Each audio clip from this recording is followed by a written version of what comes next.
देश में तमाम वीरों के अलावा गद्दारों की भी कमी नहीं रही, जिनकी वजह से भारत गुलाम बना। ऐसे ही सबसे बड़े गद्दार राजाओं के बारे में जानिए। राजा जयचंद का नाम भारत में गद्दारी में प्रमुखता से आता है। उसकी गद्दारी के बारे में एक बहुत ही मशहूर कहावत है, जयचंद तूने देश को बर्बाद कर दिया, गैरों को हिंद में आबाद कर दिया। राजा पृथ्वीराज चौहान को हराने के लिए राजा जयचंद और मोहम्मद गोरी के साथ हो गए और युद्ध में जयचंद ने गोरी को अपनी सेना देकर पृथ्वीराज को हराने में बड़ी मदद करी।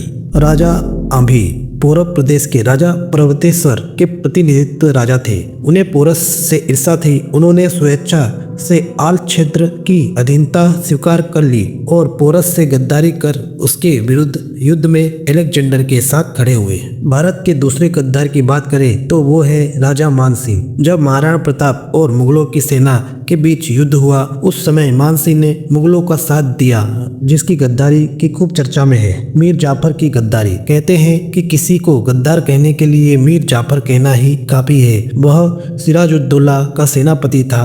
उसने प्लासी के युद्ध में अंग्रेजों का साथ दिया। मीर जाफर की गद्दारी की वजह से उसकी हवेली को नमक हराम की हवेली पुकारते हैं। मीर जाफर को अंग्रेजों ने बंगाल का नवाब बनाने का लालच दे दिया। कहते हैं इस घटना के बाद भारत में ब्रिटिश राज की स्थापना का रास्ता खुला और अंग्रेजों ने भारत पर शासन किया। पटियाला के महाराजा नरेंद्र सिंह ने 1857 में अंग्रेजों का साथ दिया और सिख विद्रोह को कुचलने में मदद की। उन्होंने बगावत को दबाने के लिए भरपूर मदद की।